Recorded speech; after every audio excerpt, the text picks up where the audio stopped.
पीले दांत वाली बहू। रंजना कभी ब्रश नहीं करती थी। उसे कितनी बार उसके माँ बाप ने डांटा, लेकिन उसका कोई असर उस पर होता ही नहीं था, जिस कारण से उसके दांत पीले पीले हो जाते हैं। शादी के बाद। अरे बहू, वैसे तो तुझ में कोई कमी नहीं है, पर तेरे दांत इतने पीले कैसे हैं बेटा? कैसे मतलब? कोई सर्जरी थोड़ी ना कराइए। वो तो क्या नाम, मैं ब्रश नहीं करती थी तो पीले हो गए। अब क्या करूं? आप कहे तो लाल करवा लूं या फिर काले? यार ये क्या है, क्यों माँ से लड़ रही हो? लड़ रही हूँ? अरे मैं लड़ रही हूँ या ये बोल रही है कि दांत पीले हैं, पीले। अरे तपस्या थोड़ी ना की है इन्हें पीले करने के लिए। बकायदा ब्रश नहीं किया है 20 साल तक, तब जाकर। छी, कैसी बात कर रही हो? ये उस वक्त तो पीले नहीं थे जब हम लोग तुम्हें देखने आए थे। अरे तब साफ करवा लिया होगा डेंटिस्ट के पास जाकर। अब देखो कैसे पीले पीले लग रहे हैं। रंजना सास की तरफ गुस्से से देखती है। फिर शुरू हो गई पीले पीले पीले। अरे पीले तो तब भी थे जब मेरे हाथ का रसगुल्ला उड़ा उड़ा कर खा रही थी और बोल रही थी, लड़की नहीं गुणों का खजाना दे रहे भाई साहब आप। खैर, अब वो लोग करते भी तो क्या करते, पीले दांत वाली बहू पल्ले पड़ी थी तो झेलना तो था ही। एक दिन कीर्तन में रंजना गाना गा रही थी। अरे कमला बहन, माँ का द्वार है, यहाँ तो सब शुद्ध होकर आते हैं, फिर अपनी बहू को ब्रश भी नहीं करवाती तुम। दूर से पीले पीले दांत भक्ति में बाधा उत्पन्न कर रहे हैं। और कोई 2 साल के बच्चे थोड़ी ना लेकर आई हूँ मैं बहू बनाकर। अच्छी खासी लड़की है, अरे कैसे करवाऊं ब्रश? ये तो उसे खुद करना चाहिए ना। अब माँ बाप तो इसके जैसे तैसे निपटा दिए, ये नहीं सोचा कि सास कैसे संभालेगी। सास बहू को लेकर घर आ जाती है, लेकिन सोच लेती है कि अब इसे लेकर कहीं नहीं जाएगी। अगले रोज बहू कहती है, अरे क्या हो गया, मंदिर नहीं जाना क्या? कीर्तन का वक्त हो रहा है। मेरी मधुर वाणी से कान्हा जी जागते हैं और सोते हैं। आप तो जानती है ना उनकी भक्ति में कितना मन लगता है मेरा। वो क्या है ना, तबीयत ठीक नहीं लग रही है मेरी, आराम करूंगी मैं। तबीयत ठीक नहीं लग रही? अभी तो मिथुन के गाने पर नाच रही थी आप, और अब बोल रही है कि तबीयत ठीक नहीं लग रही। अरे भक्ति में मन लगा लो सासू माँ, ऊपर जाना है, क्या मुंह दिखाओगी आप? हाँ? सास को बहू की बात पर गुस्सा आ जाता है। मैं क्या मुंह दिखाऊंगी, इसकी चिंता तो ना कर, समझी? अपने मुंह की चिंता कर, जो ये पीले पीले दांत लेकर हर जगह पहुंच जाती है। पता है लोग कितना मजाक बनाते हैं। ना जी ना, मैं नहीं जाना कहीं तेरे साथ। तो ये बात है।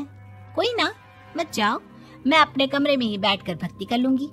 ऊपर वाला दांत थोड़ी ना देखता है, मन देखता है, भावना देखता है। और अरे बस बस, तू सब कुछ दिखा, बस ये सफेद चमकदार दांत ना दिखाना किसी को, है? जा यहाँ से। बहू को सास की बात का कोई फर्क नहीं पड़ता, वो तो जैसी थी वैसी ही रह जाती है। सुबह नहाकर किचन में खाना बनाना, फिर खाना खाना, कीर्तन भजन करना और सो जाना। एक दिन, माँ जी मैं सहेली के घर जा रही हूँ, शाम को लेट आऊंगी। हाँ, तो जाना, मैंने कौन सा तेरी आरती करनी है घर पर बैठकर। रंजना सहेली के घर जाती है, जहाँ वो पार्टी में जाने की तैयारी कर रही होती है। अरे शिखा, कहाँ जाने की तैयारी कर रही है? मैं गलत वक्त पर आ गई क्या? अरे नहीं यार, उल्टा सही वक्त पर आई है।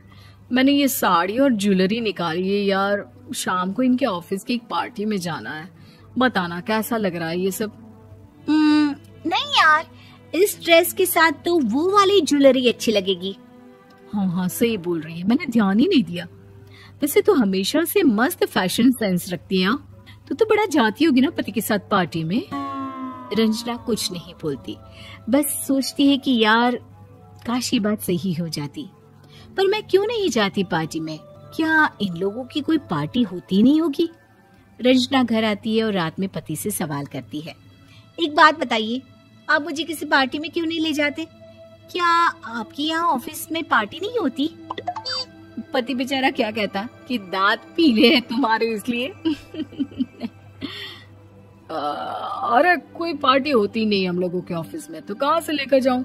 और मार्केट, मॉल, कहीं वीकेंड घूमना, कहीं तो। अरे यार सारे हफ्ते में एक छुट्टी मिलती है, तो सोचता हूँ कि आराम ही कर लूं। क्यों? रंजना मन मार के रह जाती है। पहले कभी सास के साथ मंदिर जाया करती थी, लेकिन वो भी सास ने ले जाना बंद कर दिया। घर बैठी बैठी रंजना बोर हो जाती है। तभी उसे आइडिया आता है और वो मायके जाने का सोचती है।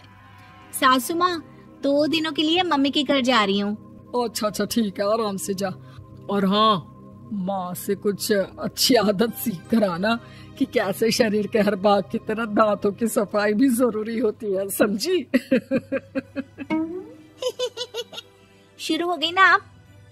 वो लोग आपकी तरह नहीं है कि छोटी छोटी बात का बतंगड़ बना दे। उन लोगों के लिए मैं मायने रखती हूँ, ना कि मेरे पीले पीले दांत। रंजना माँ को बिना बताए उन लोगों को सरप्राइज देती है, लेकिन जैसे ही वो दरवाजे पर पहुंचती है, अंदर देखती है कि घर वाले कहीं जा रहे होते हैं। अब माँ, काश रंजना दीदी के दांतों वाली प्रॉब्लम नहीं होती, तो वो भी हम लोगों के साथ चलती ना बुआ जी की बेटी की शादी में। हाँ बेटा, लेकिन अब उसे कौन समझाए कि उसको उसके पीले दांत नहीं दिखते, लेकिन उसके आसपास के लोगों को कितना एम्बैरेसिंग फील कराते हैं।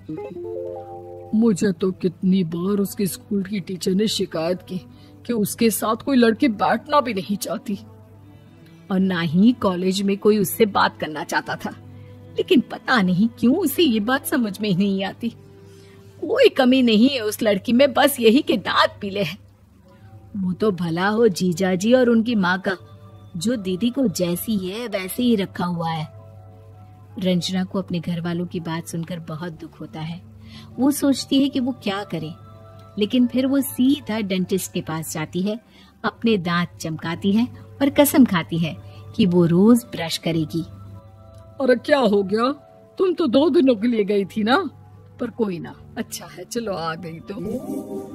रंजना सास के सामने आकर खड़ी हो जाती है और पूरी स्माइल करती है, उसके चमकदार दांतों को दिखाती हुई। है? चले मंदिर। माँ, मुझे माफ कर दीजिए, मैंने आप लोगों को बहुत एम्बैरेसिंग फील करवाया। मैं आज से रोज ब्रश करूंगी।